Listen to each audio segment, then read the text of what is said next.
ত্রয়োদশ জাতীয় সংসদ নির্বাচনে পুলিশ এমন একটি মানদণ্ড স্থাপন করবে যা ভবিষ্যতে দৃষ্টান্ত হয়ে থাকবে, এমন মন্তব্য করেছেন ডিএমপি কমিশনার শেখ মোহাম্মদ সাজ্জাদ আলী।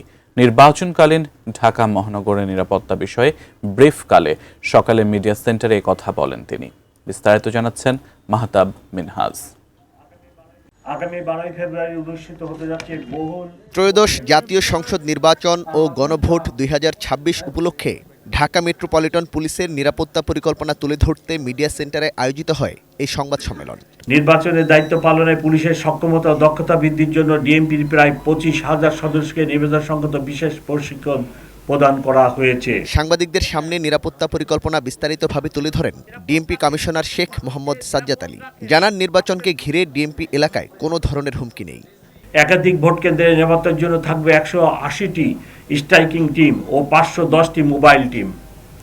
এছাড়া ঢাকা মহানগরীর 8টি ডিভিশনে 8টি পৃথক কন্ট্রোল রুম এবং 4টি বিশেষ কন্ট্রোল রুম স্থাপন করা হয়েছে। জরুরি পরিস্থিতি মোকাবেলা করার জন্য সোয়াট, bomb disposal unit, dog squad, crime scene van ও অশ্বারোহী পুলিশ মোতায়েন করা হবে। ডিএমপি এলাকায় মোট 2131টি ভোট কেন্দ্রের মধ্যে 37টি কেন্দ্রকে ঝুঁকিপূর্ণ হিসেবে চিহ্নিত করে সেই অনুযায়ী পরিকল্পনার কথাও জানান ডিএমপি কমিশনার।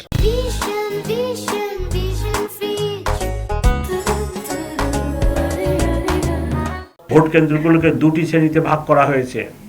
গুরুত্বপূর্ণ 1614টি ভোট কেন্দ্রগুলো 4 জন করে এবং সাধারণ 517টি ভোট কেন্দ্রগুলিতে 3 জন করে পুলিশ সদস্য মোতায়েন থাকবে।